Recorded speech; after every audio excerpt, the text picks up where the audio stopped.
Story 1. The silent caller at 3 a.m., my intercom started buzzing. The camera showed nothing, but someone was there hiding just out of sight. It was 3 a.m. when the intercom buzzed for the first time. The sound cut through the silence of my apartment, sharp and flat, like an alarm that only I could hear. I sat up in bed, heart already tight in my chest, but told myself it was probably someone pressing the wrong button. It happened sometimes, neighbors stumbling in drunk, lost food delivery guys. Still, I waited, holding my breath, counting the seconds until the quiet settled back in. 30 seconds later, it buzzed again. Short, exact, almost mechanical in its timing. I got out of bed and walked barefoot across the cold floor, each step echoing in my ears. When I reached the monitor by the door, the grainy lobby camera showed nothing unusual, just the glass doors reflecting the dim security light outside. No movement, no person, just emptiness and that relentless silence between buzzes. The third buzz came right on cue. I leaned closer to the small speaker grill, listening for any voice, any shuffle of sound behind it. Nothing. Just the faint hiss of static. I pressed the talk button and whispered, "Hello?" My own voice sounded too loud in the stillness. No reply. The silence after was heavier than the buzz itself, like the air had thickened in the room. I switched my gaze back to the lobby feed. That's when I noticed it, a faint shadow stretched across the glass, just inside the edge of the camera's frame. Not moving, not stepping forward, just there. I blinked, rubbed my eyes, leaned in closer, but the shape didn't change. The intercom buzzed again, cutting short my breath. Whoever was down there knew exactly where the camera couldn't reach. I tried to convince myself it was nothing. Maybe a trick of the light, a passing car casting shadows across the glass. But 30 seconds later, the buzz came again. My stomach dropped. The shadow hadn't shifted at all. It was still pressed just beyond the edge of visibility. Whoever stood there wasn't moving, wasn't pacing, wasn't knocking. They were waiting. The fourth buzz didn't stop. It stretched on, a long, unbroken tone that rattled the speaker against the wall. I pressed the monitor button again, my hands clammy on the plastic. The shadow moved this time. Slow. Deliberate. A hand rose and covered the camera lens, filling the feed with nothing but a grainy blur of skin and smudge. I froze with my fingers still hovering over the talk button. The buzz cut off suddenly, leaving a ringing in my ears. I thought maybe they'd left, maybe the whole thing was over. But then the silence stretched too long, too deliberate. I leaned close to the speaker, waiting, afraid I'd hear what came next. Was breathing.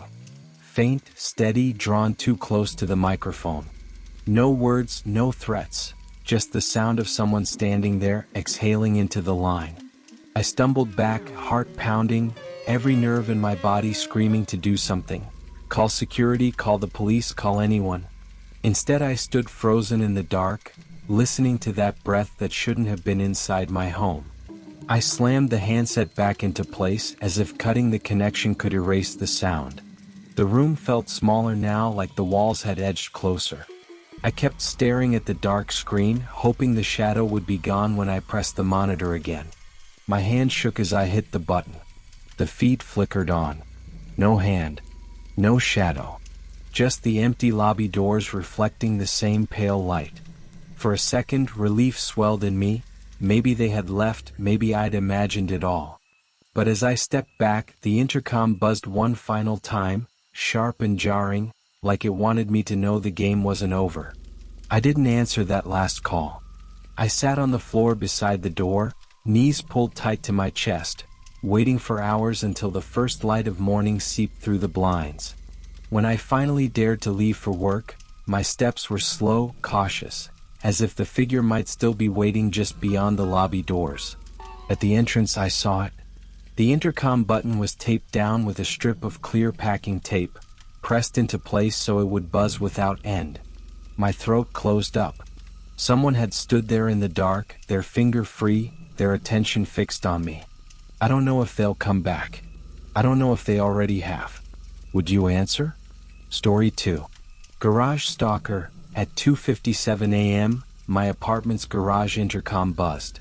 When I checked the cameras, someone was crouching behind a car, and moving only when the lights flickered. 2:57 a.m. The intercom on my nightstand buzzed once, sharp and metallic. I live above a small apartment building, and the basement garage is wired to each unit for emergencies. I thought it was a glitch, old wiring, maybe a surge from the storm outside. But the sound had that weight to it, not static, not random. Someone had pressed the button. I sat up, still half asleep, and reached for the CCTV feed on my phone. The cameras cover the garage for tenants' safety, though in 2 years I'd never needed them. Grainy night vision flickered on, showing rows of parked cars under dim fluorescent lights. For a moment, everything looked normal. Then a pair of headlights flashed, though the car never moved. I frowned, leaning closer to the screen. The headlights shut off as abruptly as they came on. No engine sound. No door opening. Just silence echoing through the garage. I almost convinced myself it was some kind of electrical short, until the motion lights at the far corner blinked on, one by one, like a cautious spotlight sweeping the floor. That's when I saw him. A figure, crouched low behind the rear bumper of a silver sedan. His outline was sharp in the grainy feed, knees bent, arms tucked close. He wasn't moving until the nearest light flared on. Then, with a smooth, unnatural timing, he ducked deeper into shadow as if he'd been waiting for it. The intercom buzzed again, longer this time. The sound vibrated through the plastic casing, rattling the little metal grill. I didn't touch it. My finger hovered over the talk button, but I couldn't bring myself to press it. Instead, I switched between the 4 camera angles, searching for movement. On the second feed, I caught a faint shift of shadow behind the sedan's wheels. I whispered to myself, maybe it's just a neighbor checking on their car. But the thought crumbled as soon as the motion lights near the stairwell door blinked alive. The figure wasn't by the sedan anymore. He was closer now, pressed low against the concrete wall, body hidden except for one hand, pale under the sick green glow of the bulb. I felt sweat bead along my forehead even though the room was cold.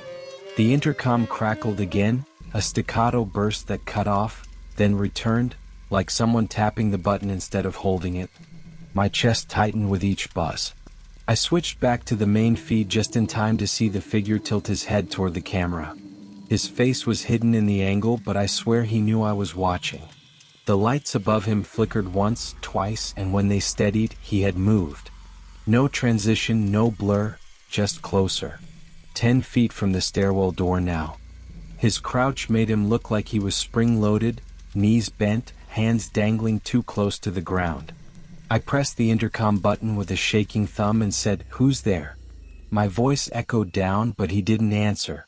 The silence stretched, broken only by the faint hum of the fluorescent bulbs in the feed. Then the buzzer screamed again. This time continuous, as if the button downstairs had been taped down. The sound drilled into my skull, sharp and relentless. I covered the speaker with my palm, but the vibration still throbbed through my hand. On the screen, the figure straightened slightly, and for the first time I saw his shoulders rise and fall, steady, patient. I wanted to run to the door to make sure the deadbolt was still latched, but I couldn't tear my eyes away from the monitor. The camera flickered, momentarily glitching into static, and when it cleared, he was staring directly into the lens. His face was a blur of shadow, no features, just the impression of eyes that didn't blink. What if he was waiting for you? The thought hit me so hard I almost dropped the phone. I called the police with my free hand, whispering into the phone while the buzzer still screamed. They promised a patrol car, but by the time I glanced back at the feed, the figure was gone. No movement, no sound, just an empty garage with the lights humming overhead. The intercom went silent mid-buzz, as if the button had been released all at once. My apartment felt colder than the concrete in that basement. When the officers arrived, they walked the garage with flashlights, checked every lock, even tested the intercom. Nothing. No signs of tampering. No footprints on the dusty floor. One of them shrugged and said maybe it was kids messing around. But I can't shake the image of those unblinking eyes fixed on the camera. And now, every time the intercom hums at night, I freeze, waiting to see if he's back.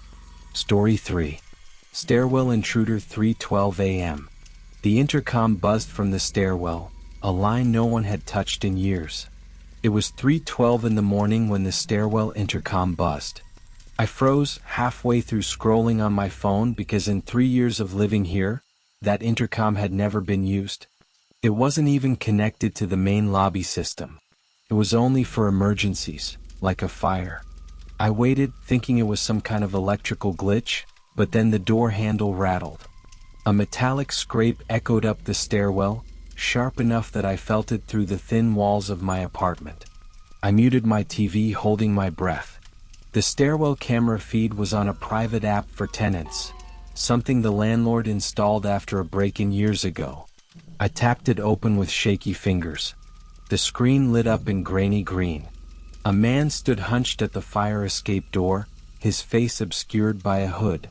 He had something in his hands, something long, shiny.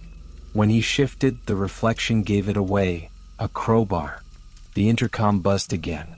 Louder this time, like whoever was pressing the button wanted to rattle my bones through the wall. My throat went dry. I didn't move closer. I just stared at the tiny speaker box above my door, waiting for a voice to crackle through. Nothing. Just that low, constant vibration of sound that made the drywall hum. On the camera, the man leaned his shoulder against the door. The crowbar's edge slipped between the frame and the lock. He jerked it once, twice. The metal screamed against metal, a sound that carried up the stairwell like a warning. I pressed my palm to my chest, counting the thuds of my heart against the silence that followed. And then, another rattle at the handle, harder this time. The third buzz hit. This one short, sharp like a test. I flinched, my phone almost slipping from my grip.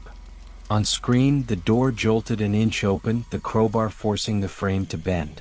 For one terrible second I thought it would swing wide and he'd be inside. But it didn't. The pressure slipped, and the door slammed shut again, the echo rolling up through the stairwell. He didn't move away.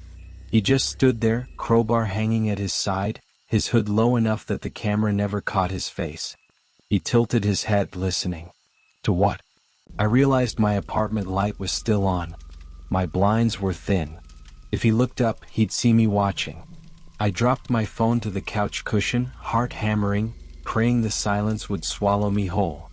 I tried to convince myself he'd leave, that maybe the noise I heard was just him giving up, walking down the steps. But the camera told another story. He was still there, one hand resting on the door, tapping the metal lightly. Tap, pause, tap. Like he wanted me to know he wasn't rushing. Like he had all night. Then silence. The kind that hurts your ears after too much sound. The intercom went dead, no more buzzing. I thought maybe it was finally over, until the knock came. Not on my apartment door. From inside the stairwell door itself. Slow. Heavy. 3 knocks that made the frame shudder. I backed into the kitchen, every nerve screaming at me to run, but where? My apartment was a box on the 3rd floor. No balcony, no second exit. Just the stairwell. I gripped a knife from the drawer, my hand trembling so bad I almost dropped it. On the counter, my phone buzzed with a notification. The CCTV feed. Someone had triggered motion detection again.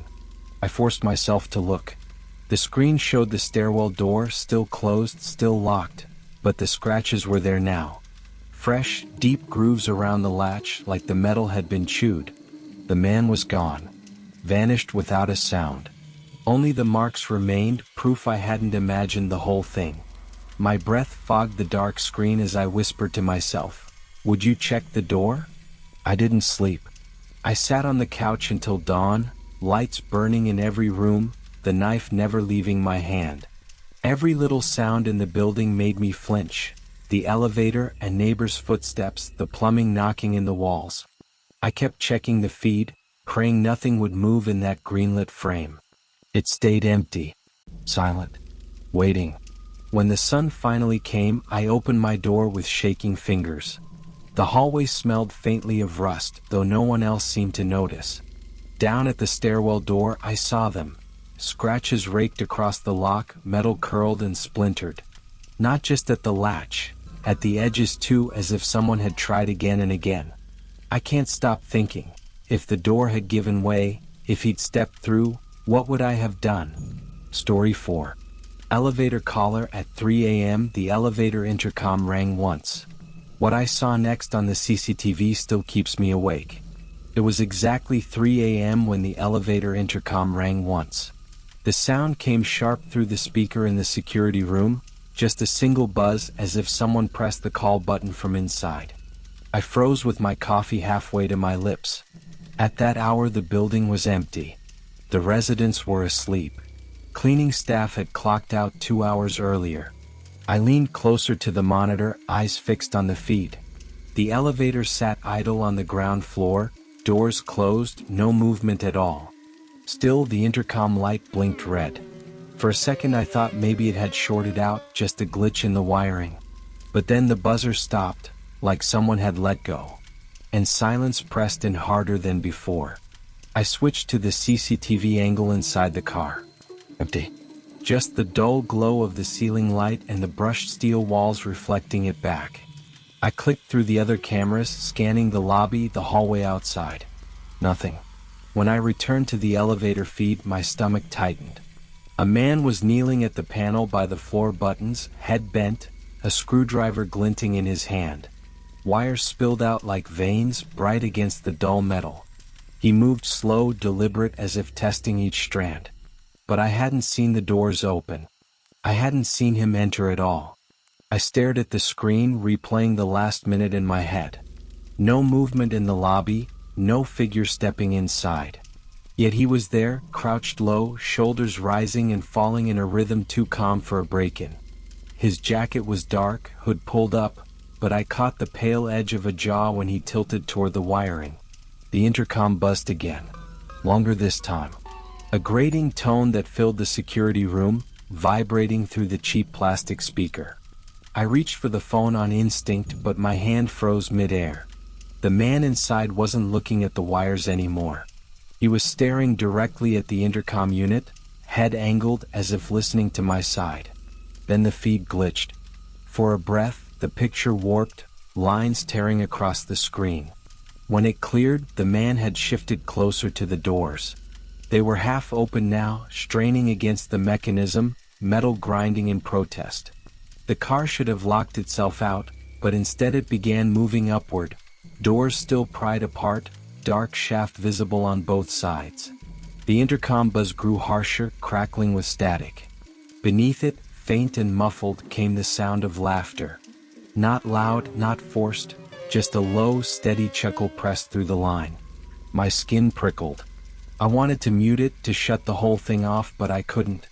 It felt like if I stopped listening, something worse would happen. The car jolted upward again, doors still wedged apart. Sparks flickered at the edges of the panel where his screwdriver dug deeper. I caught myself leaning closer to the monitor, heart pounding like I was the one inside that box of steel. My mouth went dry. I whispered without meaning to, "Don't step inside, don't." And then silence. The laughter cut off mid-breath, leaving only the faint hum of the fluorescent light above me. The intercom light blinked once, then died.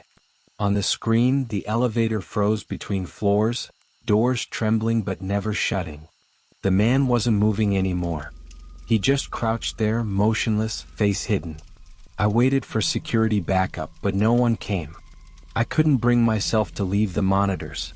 Minutes stretched thin, then blurred. When dawn broke, the elevator feed finally reset. Doors closed. Panel intact. No man. No exposed wires. As if the night had erased itself clean.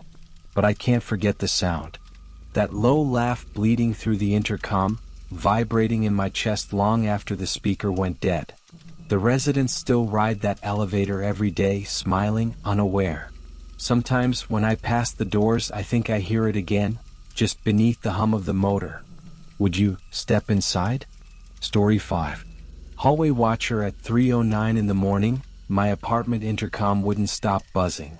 When I checked the hallway camera, there was a man out there, pacing, stopping at each door to listen.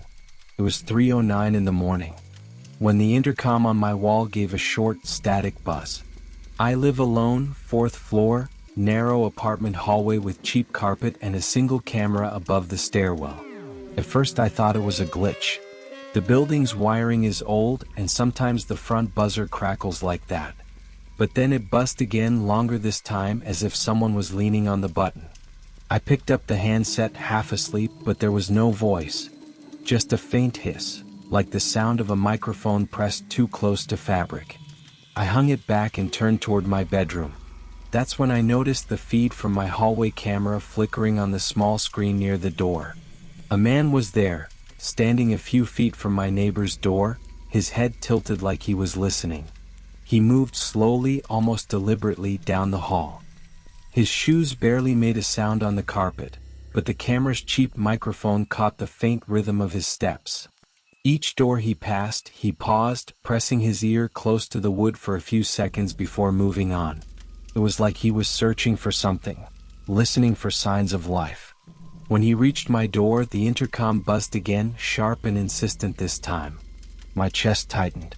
The handset vibrated slightly against the wall as the sound carried through. I didn't pick it up.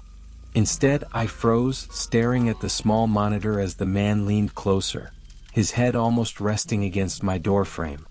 The buzzing stopped suddenly, leaving a silence that felt heavier than the noise. On the screen, I saw his shoulders rise and fall, like he was breathing against the wood.